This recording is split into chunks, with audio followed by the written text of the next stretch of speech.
Hello everyone, स्वागत है आप सभी का ऑनलाइन स्टडी जोन में। देखिए, इससे पहले मैंने आप लोगों को बिहार आर्थिक सर्वेक्षण ऑलरेडी करा चुका हूँ। अगर आपने नहीं देखा है तो ज़रूर चेकआउट कर लीजिएगा।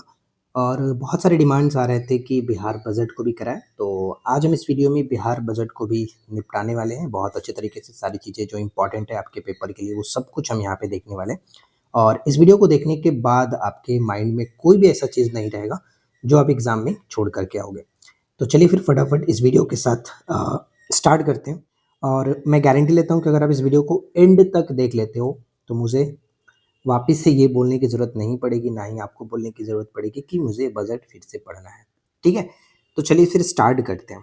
बजट और आर्थिक सर्वेक्षण में बेसिक जो डिफरेंस होता है वो तो आपको पता चल गया होगा कि जो आर्थिक सर्वेक्षण होता है वो पिछले 1 साल में सरकार ने क्या-क्या किया है वो हमें हमारे सामने रखता है।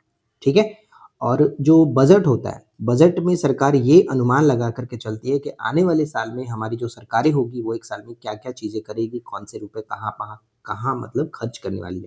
ये हमारे सामने एक अनुमान के तौर पर रखती है। ठीक है? तो ये सारी चीज़ें याद रखना है। अब स्टार्ट करते हैं हम लोग मेन पॉइंट जो हमें याद रखना है, पेपर में पूछा जाएगा। तो बिहार बजट पेश किया गया था आर्थिक सर्वेक्षण के 1 दिन के बाद 3 फरवरी 2026 को पेश किया गया। और पेशकर्ता कौन है? तो बिहार के वर्तमान जो वित्त मंत्री हैं विजेंद्र प्रसाद यादव जी के द्वारा, और ये इनके द्वारा पेश किया गया पहला बजट है, ये ध्यान में रखेंगे। आर्थिक सर्वेक्षण भी इन्होंने पेश किया और बजट भी इन्होंने पेश किया। राइट? अब यहाँ पे ये है कि बजट का आकार क्या है। बजट का आकार ही बजट का कुल व्यय होता है। ये ध्यान रखिएगा, जब भी आपसे पूछे कि बजट का आकार क्या रहा तो इसका मतलब है कि कुल व्यय कितना जो है रखा गया है, वो ही वही बात होती है। तो बजट का आकार इस बार का 3,47,589, या फिर हम 3-3 डिजिट करके ऐसे याद रखते हैं, 347,589, 347,589।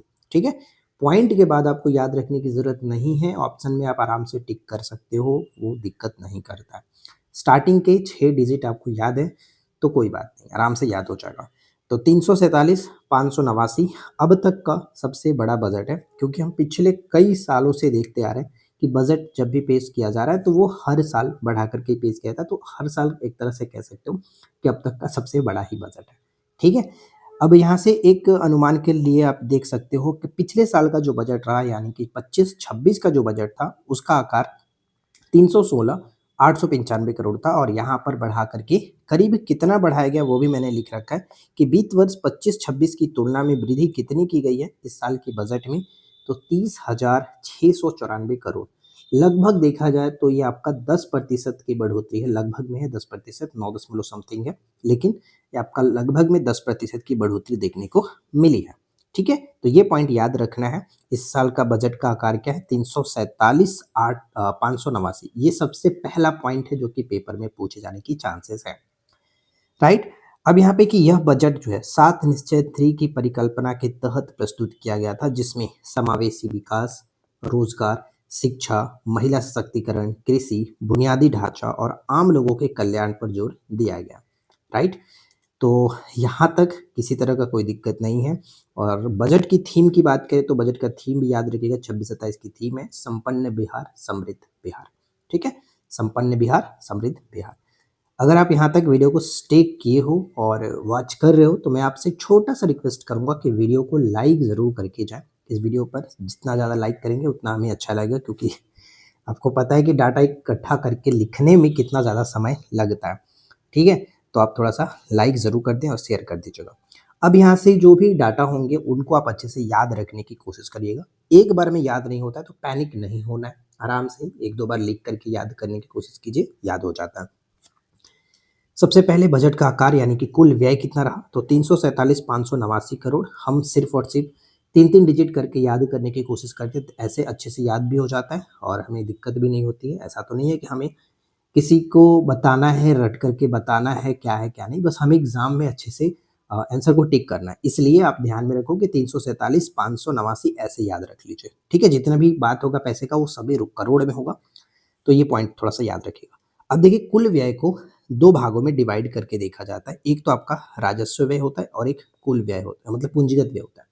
राजस्व व्यय के अंतर्गत बहुत सारे खर्चे होते हैं, जैसे कि पेंशन हो गया, जो जैसे कि अन्य खर्चे होते हैं, जैसे मतलब सिंपल सा आप समझो कि नॉर्मली जो अलग-अलग व्यय किए जाते हैं, वो राजस्व व्यय के अंतर्गत आते हैं और इसको देखा जाए तो कुल व्यय का 81.74% यानी कि 284,133 अब कभी-कभी क्या होता है कि ऐसे ना लिख करके सिर्फ़ और सिर्फ़ आपसे ऐसे लिख देगा 2.84 लाख करोड़, ठीक है?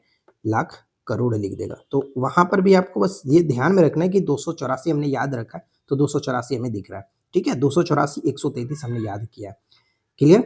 अब बाकी जो रेस्ट अमाउंट बचा 347 589 में से 284 133 को घटा लेते हैं, तो हमारे पास पूंजीगत व्यय निकल के आ जाएगा 63,455 63,455 करोड़। ये आपका कुल व्यय का 18.26% है। कई बार ऐसे होता है कि पैसे ना पूछ करके आपसे पूछा जाएगा कि बताइए कि राजस्व व्यय कुल व्यय का कितना प्रतिशत है? ऑप्शन में आपके पास प्रतिशत रहेगा। तो वहाँ पर भी दोनों चीज़ें याद रखना ज़रूरी है कि रुपए को भी याद रखिए, प्रतिशत को भी याद रखिए। मैं एमसीक्यू आपके सामने रखूँगा, तब आपको ये सारी चीज़ें क्लियर हो जाएँगी। सबसे पहले आप थ्योरी को देखो, इसके बाद हम एमसीक्यू वीडियो भी लाएँगे। तो जिनको भी एमसीक्यू चाहिए, फटाफट एमसीक्यू नीचे कमेंट करिए।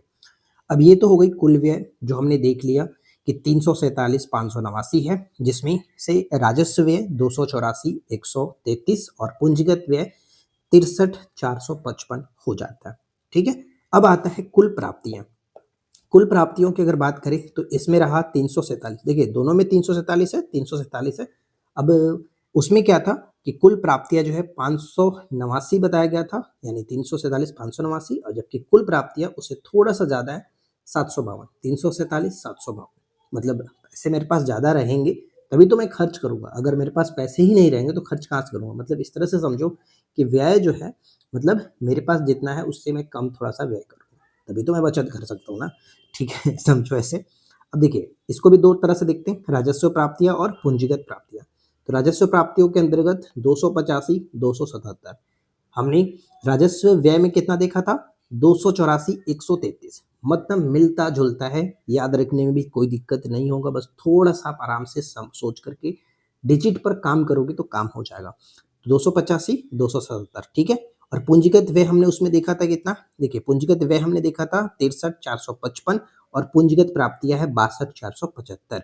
तो मतलब एक दूसरे के आसपास, याद रखने में दिक्कत नहीं हो। तो यहाँ तक कोई प्रॉब्लम नहीं होना चाहिए, दोनों चीज़ें अच्छे से हमने बता दिया।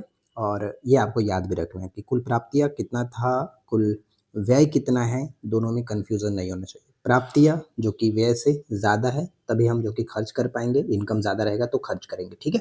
तो ये समझो कि 347,752 जो है वो प्राप्तियाँ है, जबकि 347 जो कि 347,589 ये हमारा व्यय रहा, ठीक है? अभी आगे बढ़ते हैं। इसके बाद देखिए वित्तीय वर्ष 26-27 का वार्षिक स्कीम का कुल जो बजट है, वार्षिक स्कीम का मतलब कि अलग अलग चीज़ों पर जो खर्च होंगे, जैसे कि आपका हो गया पेंशन पर इतना खर्च होगा, शिक्षा पर इतना, स्वास्थ्य पर इतना, तो इन सभी चीज़ों को मिलाकर के लगभग कुल व्यय का 35% यहाँ पर बताया गया कि ये खर्च होगा, ठीक है? 35%। और कुल बजट का कितना है, तो ये रुपए आप याद रखो 122 155, बहुत ही सिंपल सा डाटा है, 122 155, मतलब सिंपल आप देख सकते हो, 22-55 याद रखो, बीच में एक घुसा दो, 122 155, ठीक है? याद रहेगा। अब देखिए 7 निश्चय 3 जो कि 25 से 30 तक का है, हमने इसे पहले भी देखा है बजट में, जब हम पहले देख रहे थे, तो 7 निश्चय जो 1 था, 7 निश्चय 2 था, 7 निश्चय 3 अब आया है 25 से 30 के लिए। इसमें कुल बजट का प्रावधान कितना रखा गया, तो 14,800 करोड़ इसमें बताया गया। और हम आगे देखेंगे कि 7 निश्चय 3 के अंतर्गत क्या-क्या लक्ष्य रखे गए हैं सरकार के द्वारा, वो हम आगे देखेंगे। अब एक छोटा-सा यहाँ पे मैप मैंने रखा है, मतलब कि एक तरह से डाटा रखा है। यहाँ पे क्लियरली देख सकते हो कि राज्य सरकार की प्राप्तियों का ब्रेकअप कुछ इस तरह से किया गया करोड़ रुपए में। अब क्या होता है कि सरकार को स्वयं का भी कर होता है, राज्य के पास स्वयं जो कर होता है, उससे कितना मिलने का अनुमान बताया गया, तो 65,800 ये पिछले वर्ष का था और इस वर्ष का आप देखेंगे 26-27 का 65,800 करोड़ रुपए मिलने का कर है, ये टैक्स के रूप में राज्य का स्वयं का टैक्स, ठीक है? 65,800 करोड़। इसमें फिर आपको याद रखना है कि केंद्रीय करों में हिस्सेदारी जो कि राज्य सरकार का कितना होगा, तो इस बार यहाँ पे याद रखना है कि 1,58,178, या फिर हम इसे ऐसे याद रख सकते हैं 158 178, डाटा मिलता-जुलता होगा, 1, 1 मिल रहा है, फिर 5 की जगह पे 7 और 8, 8 दोनों मिला दो, 158, 178। ये सब याद कैसे होगा? लिख कर के आप याद रखोगे, थोड़ा-सा माइंड लगाओगे तो आराम से याद हो जाता है, ज़्यादा कुछ है नहीं, ठीक है? पिछले बार आप देख सकते हो 25-26 में इतना था और इस बार का जो है वो बताया गया है कि केंद्रीय करों में हिस्सेदारी होगी 158, 178। फिर है कि केंद्र से सहायता अनुदान के रूप में कितना मिलने का अनुमान है? तो 51,896, 51,896, ठीक है? राजस्व प्राप्तियाँ कुल कितनी है यहाँ पे? तो ये हमने बताया था आपको ऊपर में 285, 277। देखिए 285, 277 राजस्व प्राप्तियाँ, तो यही आपका राजस्व प्राप्तियाँ कुल इतना बताया गया, राइट? अब चलिए यहाँ पे 2 पॉइंट आपको और अच्छे से याद रखने हैं क्योंकि ये जो प्रश्न है वो बार-बार पूछा जाता है। जैसे कि 26-27 में राजकोषीय घाटा कितना रहेगा? तो राजकोषीय घाटा जीएसडीपी का 2.99% रहने का अनुमान है, लेकिन अधिकतम अगर पूछ लिया जाए कि अधिकतम कितनी अधिसीमा होगी, तो ये 3% तक निर्धारित की गई है, ठीक है? तो जनरली आपको याद रखना है कि 2.99% और अधिकतम हो जाएगा 3% तक, ठीक है? वित्तीय वर्ष 26-27 में इतना करोड़ जो कि बचत राजस्व बचत रहने का अनुमान है 1143 1143.19 करोड़ 1143 करोड़ राजस्व बचत रहने का अनुमान है। सब कुछ क्लियर हो गया? अब चलिए बात करते हैं नेक्स्ट पॉइंट। अब यहाँ पे कह रहा है कि वर्ष 26-27 में एससी यानी कि अनुसूचित जातियों के लिए विशेष घटक में योजना अंतर्गत कुल कितना प्रावधानित किया गया? तो 19,603 करोड़ 19,603 करोड़ एससी के लिए, जबकि एसटी के लिए ये आंकड़ा जो है वो आपका 1648 16 तिया 48 होता है, तो 1648 करोड़ ये याद रखना। एससी के लिए कितना? 19,603 और एसटी के लिए 1648, ठीक है? अब यहाँ पे 3 पॉइंट और है जैसे कि शिक्षा एवं उच्च विभाग के प्रावधान किए गए 68,216, ये याद रखना है, इंपॉर्टेंट रहेगा। ये आगे भी हम दिखाएंगे आपको। 68,216 शिक्षा पर, स्वास्थ्य विभाग पर 26-27 के लिए स्वास्थ्य के लिए 21,270 करोड़ रुपए आवंटित है। सड़क प्रक्षेत्र के लिए यहाँ पे याद रखिएगा 18,716 करोड़ और कल्याण जो है कल्याण प्रक्षेत्र में 13,202 करोड़। तो ये चारों डाटा याद रखना है। ये आपको मैं आगे भी दिखाऊंगा, वहां से और अच्छे से क्लियर होगा, लेकिन सबसे जरूरी चीज शिक्षा वाला आपको याद रखना है 68,216 68,216, ठीक है? 68,216। अब देखो याद रखने का छोटा सा तरीका मैं यहाँ पे दिखा देता हूँ आपको कैसे याद रखना है। 68 लिखा है तो 68 को अब जब लिखोगे 68 तो आप देखोगे यहाँ पे 3 दिख रहा है, तो 68 को हम यहाँ पे 68 को 8 की जगह पे मैं 3 लिखता हूँ और 6 का क्यूब कितना होता है? 216 होगा ही होगा। तो ये याद रहेगा 68,216 शिक्षा पर, ठीक है? 216 इस तरह से याद रख सकते हो, कुछ-कुछ डाटा को अपने से छेड़-छाड़ करो, याद हो जाता है। देखिए नेक्स्ट क्या कह रहा है कि इम्पोर्टेंट पॉइंट में कि किसके तहत बिहार सरकार वृद्धजनों के लिए स्वास्थ्य सुविधाएं उनके घर पर उपलब्ध कराएगी? तो ये कहा गया है कि सबका सम्मान जीवन आसान जो एक तरह से योजना है उसके तहत बिहार सरकार वृद्धजनों के लिए स्वास्थ्य सुविधाएं उनके घर पर उपलब्ध कराएगी। साथ ही साथ यहाँ पे ये भी कह सकते हो कि संपत्ति पंजीकरण की सुविधा भी उनको घर पर मुहैया कराई जाएगी, राइट? अब 2 पॉइंट याद रखना है कि भारत के कुल मखाना उत्पादन में बिहार अकेले 85% का योगदान रखता है उत्पादन में और वहीं पर लीची जो है, लीची के लिए 23% उत्पादन का हिस्सेदारी बिहार अकेले रखता है। तो ये दोनों में बिहार जो कि शीर्ष पर है। प्रति व्यक्ति विद्युत उपभोग वर्ष 2015 से 2015 में कितना था? 203 किलोवाट घंटा हुआ करता था। अब क्या हो गया 2025 में, यानी 10 सालों में यहाँ पे देख पाएंगे कि 374 किलोवाट घंटा हो गया। 2025 में 374 किलोवाट घंटा प्रति व्यक्ति विद्युत उपभोग हो चुका है। 16वें वित्त आयोग की अनुशंसा पर टोटल इतना करोड़ रुपए आवंटित किए गए हैं 78-93 करोड़। अभी इन 78-93 करोड़ों को किस तरह से डिवाइड किया गया? यहाँ पे देखिए एसडीआरएफ मद में जो एसडीआरएफ है उनके लिए 1721 करोड़ रुपए, 1721 करोड़। पंचायती राज स्थानीय निकायों के लिए 4,012 करोड़, ठीक है? और नगर निकायों के लिए 2160 करोड़ रुपए प्रस्तावित किए गए। यानी इन तीनों ये जो आपका 78-93 इन तीनों को जोड़ोगे तो ये टोटल निकल करके अमाउंट आ जाएगा। तो अगर आपसे डायरेक्ट पूछ लिया जाए कि 16वें वित्त आयोग की अनुशंसा पर टोटल कितने प्रस्तावित किए गए, तो 78-93 करोड़। और इन तीनों के भागों में अगर पूछ लिया जाए कि एसडीआरएफ के लिए कितना, पंचायती राज स्थानीय निकायों के लिए कितना या फिर नगर निकायों के लिए कितना, तो वो फिर आपको अलग-अलग करके याद रखना है, ठीक है? अब यहाँ पे देखिए सर्वाधिक खर्च 2026-27 में मध्यवार यहाँ पर दिए गए। अब ये जो आंकड़ा है, ग्राफ है, वो आप ऐसे भी समझ सकते हो कि जो जिसका सबसे ज़्यादा सीट्स उठा हुआ है वो सबसे ज़्यादा खर्च किया गया। जैसे कि शिक्षा पर सबसे ज़्यादा खर्च है 68,216। हमने आपको ये बताया कि 68 को जब 8 को अप्लाई करो 3 की तरह दिखता है, 316 दो 6 का स्क्वायर मतलब क्यूब करेंगे तो 216 यहाँ पर देखने को मिल जाएगा। तो 68,216 शिक्षा पर सर्वाधिक है। उसके बाद यहाँ पे आप देखेंगे कि ग्रामीण विभाग पर 23,701 हो जाता है। फिर उसके बाद स्वास्थ्य पर देखेंगे 21,270 हो जाता है। ऊर्जा पर 18,737, इसी तरह से बाकी के आप देख पाएंगे। इसमें पंचायती राज को भी आप याद रखिएगा कि 10,995 जो करोड़ है वो आपका पंचायती राज पर खर्च करने का मत दिया गया है। इतना करोड़ आवंटन किया गया है, ठीक है। अब क्या होता है कि कभी कभी पूछा जाता है कि निम्नलिखित में से बताइए कि शीर्ष 3 विभाग कौन से हैं जिन पर सर्वाधिक खर्च किए जा रहे हैं। तो यहाँ पे देख पाएंगे कि प्रमुख 3 विभाग मैंने लिखा है कि शिक्षा पर 68,216 करोड़, ग्रामीण विकास पर 23,701 करोड़ और उसी तरह से स्वास्थ्य पर 21,270 करोड़। तो ये 3 विभाग प्रमुख विभाग है जिन पर सर्वाधिक खर्च किए गए। इसी क्रम में आपको याद रखना है, ठीक है। यहाँ तक कोई दिक्कत नहीं। वीडियो को अगर आपने अभी तक लाइक नहीं किया तो यार कर क्या रहे हो यार, लाइक करो। अब आते हैं नेक्स्ट पॉइंट पे। इसमें देखेंगे वर्ष 2024-25 के अंतर्गत देश में बिहार राज्य का मखाना एवं लीची में जो प्रथम स्थान रहा है, ये तो क्लियर हमने बात किया। अब यहाँ पे ये है कि मक्का उत्पादन में दूसरे स्थान पर बिहार है, शहद उत्पादन में चौथे स्थान पर, चावल उत्पादन में 5वें स्थान पर और गेहूं उत्पादन में 6ठे स्थान पर बिहार को मिला है। बजट 2026-27 में ये भी बात कहा गया कि बेगूसराय में कैंसर अस्पताल का निर्माण किया जाएगा। साथ ही साथ बिहार में 108 नई शहरी चिकित्सा केंद्र खोली जाएंगी, राइट। अब बजट का 5वां हिस्सा, ये हमने जो शिक्षा पर बात किया उस पर एक अलग आर्टिकल छपा था, यहाँ पे आप देख पाएंगे कि बजट का 5वां हिस्सा बच्चों की पढ़ाई लिखाई पर होगा खर्च, जो कि 68,216 हमने ये बात किया शिक्षा पर, करोड़ रुपए खर्च होने की शिक्षा पर। और यहाँ पे देखिए कह रहा है कि 19.63% यानी कि कुल व्यय का जो भी हमने देखा था 347,589 उसका 19.63% जो है ये यानी 5वां हिस्सा है, ये आपका 68,216 ये शिक्षा पर खर्च होगा। तो ये दोनों में से कुछ भी पूछा जा सकता है, इसको अच्छे से याद रखिएगा, ठीक है। यानी अब ये चीज पूछा जा सकता है कि पिछले साल की तुलना में कितना अधिक खर्च हो रहा है, तो 72-52 ये याद रखिएगा। 72 यानी 7,252 करोड़ रुपए अधिक खर्च होगा पिछले वर्ष की तुलना में, राइट। तो ये पॉइंट इंपॉर्टेंट था, इसलिए हमने आपके सामने रखने की ये कोशिश की है। अब बात करते हैं बिहार एग्री इंफ्रास्ट्रक्चर मिशन का गठन कर शुरुआत में 1 लाख करोड़ का निवेश करेगा।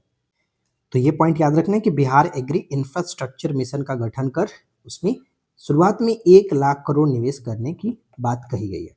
नेक्स्ट पॉइंट यहाँ पे हमारा ये देखने को मिलता है कि राज्य सरकार के संकल्प अंतर्गत प्रधानमंत्री किसान सम्मान निधि की तर्ज पर जननायक कर्पूरी ठाकुर किसान सम्मान निधि की शुरुआत की जाएगी, जिसके अंतर्गत किसानों को प्रति वर्ष 3,000 रुपये अतिरिक्त राशि दी जाएगी। तो ये पॉइंट इंपॉर्टेंट रहेगा, पूछा जा सकता है कि जननायक कर्पूरी ठाकुर किसान सम्मान निधि योजना की के लिए प्रति वर्ष किसानों को कितने रुपए अतिरिक्त दिए जाएंगे, तो 3,000 रुपये, ये ध्यान में रखना।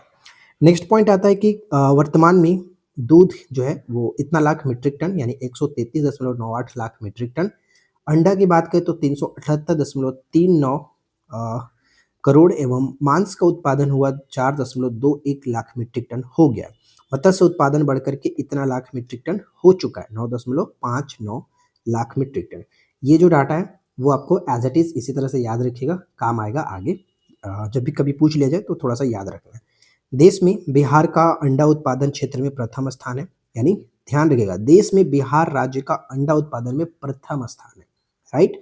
इसके बाद यहाँ पे देखेंगे कि मत्स्य उत्पादन में चौथा स्थान रखता है, दूध उत्पादन क्षेत्र में 6ठा स्थान पर है और मांस के उत्पादन में 9वें स्थान पर आता है, राइट। नेक्स्ट पॉइंट पे आते हैं। 200 प्रखंडों में तरकारी आउटलेट की स्थापना की जा रही है, जिससे क्या होगा कि किसानों को उनकी उपज का उचित मूल्य मिलेगा तथा जो भी उपभोक्ताएं होंगे उनको गुणवत्तापूर्ण सब्जियां सुलभ होंगी। तो ये एक तरह से बहुत अच्छी बात है, तरकारी आउटलेट, ठीक है। तो कितने प्रखंडों में, 200 प्रखंडों में बताई गई है। नेक्स्ट आता है कि बीते वर्ष 25-26 में 135 नए जीविका दीदी की रसोइयां स्थापित किया गया, 135, ठीक है। पटना मेट्रो रेल परियोजना का निर्माण कार्य टोटल कितने पर किया जाना है, तो 32.50 यानी 32.5 किलोमीटर की दूरी पर प्रारंभ है, जिसमें से अभी स्टार्ट हुआ हाल ही में आपने देखा कि 6 अक्टूबर 2025 को पटना मेट्रो का स्टार्ट हो चुका है, तो टोटल इतना डिस्टेंस पर अभी फिलहाल मेट्रो चल रहा है। 3.45 किलोमीटर में मेट्रो रेल का परिचालन प्रारंभ हो चुका है 6 अक्टूबर 2025 से। अब ये इम्पोर्टेंट इसलिए हो जाता है कि बिहार में मेट्रो का स्टार्ट होना एक अपने आप में देश में ताकि मतलब गौरवपूर्ण की बात है। इसलिए हो सकता है पेपर वालों के सामने ये प्रश्न बहुत अच्छा लगे तो रख सकते हैं कि कब स्टार्ट हुआ है, तो ये डेट आपको याद रखना है 6 अक्टूबर 2025, राइट? अब देखिए यहाँ पर क्या कह रहा है कि 7 निश्चय 3 के तहत समृद्ध उद्योग सशक्त बिहार के अंतर्गत राज्य में पुरानी बंद पड़ी चीनी मिलों को चरणबद्ध रूप से चालू किया जाएगा तथा नई चीनी मिलों की स्थापना भी की जाएगी। तो ये हो सकता है पूछ ले जाए कि किसके अंतर्गत, किसके तहत ये पुरानी बंद चीनी मिलों को चरणबद्ध शुरू करने की बात की गई है, तो समृद्ध उद्योग सशक्त बिहार, ठीक है। वैशाली की ऐतिहासिक भूमि पर 550.48 करोड़ रुपए की लागत से निर्मित बुद्धा सम्यक दर्शन संग्रहालय स्मृति स्तूप का निर्माण कार्य पूरा कर आम जन लोगों के सुलभ कराया गया है। तो कितना करोड़ रुपए? तो 550 करोड़ रुपए, ये याद रखिएगा। कहाँ पर? वैशाली में, राइट। अगले 5 वर्षों में सरकारी भवनों पर 500 मेगावाट रूफटॉप सोलर प्लांट लगाने की लक्ष्य रखा गया है। 5 वर्षों में, अगले 5 वर्षों में 500 मेगावाट, ये भी इंपॉर्टेंट रहेगा। अब आते हैं नेक्स्ट पॉइंट पे। यहाँ पे देखिए जल जीवन हरियाली मिशन के तहत 25-26, ठीक है, 25-26 में अब तक 3.39 करोड़ पौधों का रोपण किया गया है, ठीक है, 3.39 करोड़ पौधों का रोपण किया गया। बिहार राज्य प्रदूषण नियंत्रण परिषद द्वारा यूएनईपी के साथ राष्ट्रीय लक्ष्य 2070 तक शून्य कार्बन उत्सर्जन प्राप्त करने हेतु रणनीति बनाई गई है। शून्य कब? यहाँ पे याद रखिएगा 2070 तक शून्य कार्बन उत्सर्जन प्राप्त करने का रणनीति बनाई गई है, ठीक है, ये इंपॉर्टेंट रहेगा। अब नेक्स्ट यहाँ पे देखेंगे कि पिछले साल बिहार से 2 नए रामसरों को जोड़ा गया था। वर्तमान में बिहार में टोटल 6 रामसर स्थल हो चुके हैं। तो गोकुल जलाशय बक्सर जिले से जोड़ा गया था, उदयपुर झील जो है ये पश्चिमी चंपारण से जोड़ा गया था, और इन दोनों के जोड़ने के बाद नवंबर 2025 में कटिहार जिले में गोगाबिल झील को भी यहाँ पे देखेंगे 94वीं रामसर साइट के रूप में शामिल किया, यानी कि टोटल देखा जाए तो 25 में 3 हो जाते हैं। तो ये थोड़ा सा याद रखिएगा, इंपॉर्टेंट है, राइट। नेक्स्ट आता है कि बिहार में विरासत वृक्षों के सर्वेक्षण एवं संरक्षण के लिए बिहार हेरिटेज ट्री ऐप की शुरुआत की गई है।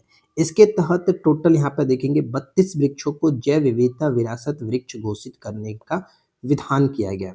तो ये इंपॉर्टेंट रहेगा, ठीक है, कितने वृक्षों को? 32 वृक्षों को, राइट। देखिए 7 निश्चय जो 3 हमने बात किया था, 7 निश्चय 3, इसमें क्या क्या है? तो पहला पॉइंट आता है कि दोगुना रोजगार, दुगनी आय। सेकेंड पॉइंट आता है कि समृद्ध उद्योग सशक्त बिहार। तीसरा आता है कि कृषि में प्रगति प्रदेश की समृद्धि, उन्नत शिक्षा उज्जवल भविष्य। पांचवा आता है सुलभ स्वास्थ्य सुरक्षित जीवन, मजबूत आधार आधुनिक विस्तार, और सातवां आता है सबका सम्मान जीवन आसान, ठीक है। तो ये सारी पॉइंट याद रखना है कि 7 निश्चय 3 के अंतर्गत कौन कौन सी चीजें हैं, क्योंकि कई बार ऐसा हमने देखा है कि पूछ जाता है कि निम्नलिखित में से कौन सा 7 निश्चय 3 का भाग नहीं है। तो ये सातों पॉइंट आपको अच्छे से याद रहेगा तो ही आप डिफाइन कर पाएंगे कि निम्नलिखित में से कौन नहीं है, राइट। अब हमने ऊपर में देखा था कि बजट 2026-27 में 7 निश्चय 3 के लिए टोटल कितने रुपए का आवंटन किया गया है? तो 14,800 करोड़ रुपए का आवंटन किया गया, राइट।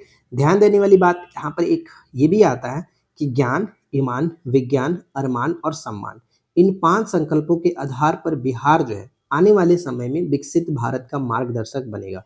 तो ये 5 पॉइंट जो है, 5 संकल्प जो है, ये थोड़ा सा याद रखिएगा, क्योंकि हो सकता है पेपर में ऐसे भी पूछ लिया जाए कि निम्नलिखित में से कौन सा संकल्प नहीं है, तो हमें थोड़ा सा याद रखना पड़ेगा। ज्ञान, ईमान, विज्ञान, अरमान और सम्मान, ठीक है। तो ये 5 पॉइंट याद रखना। अब आगे बढ़ते हैं और लास्ट पॉइंट की तरफ आते हैं कि राज्य के 58 लाख बीपीएल उपभोक्ताओं के घरों की छत पर 1.1 किलोवाट क्षमता का सोलर पावर प्लांट 100% सब्सिडी के साथ लगाया जाएगा, ये भी याद रखिए। तो देखिए कुल मिलाकर बजट अगर आपने यहाँ तक सब कुछ अच्छे से देखा तो मैं गारंटी लेता हूँ कि सारी चीज़ें एग्ज़ाम से बाहर अब कुछ नहीं जाने वाली है, सब कुछ हमने यहाँ पे डिस्कस कर लिया है।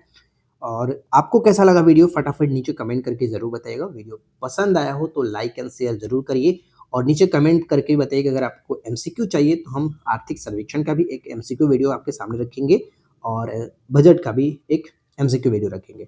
और साथ ही साथ हमने केंद्रीय बजट और केंद्रीय आर्थिक सर्वेक्षण, ठीक है, वो भी हमने ऑलरेडी वीडियो प्रोवाइड करा दिया है नोट्स फॉर्मेट में इसी तरह से। तो अगर आपने नहीं देखा है तो वो भी आप ज़रूर देख लीजिएगा। तो इस वीडियो में इतना ही फ्रेंड्स, मिलते हैं नेक्स्ट क्लास में नए टॉपिक के साथ। Thanks for watching, keep learning, have a good day.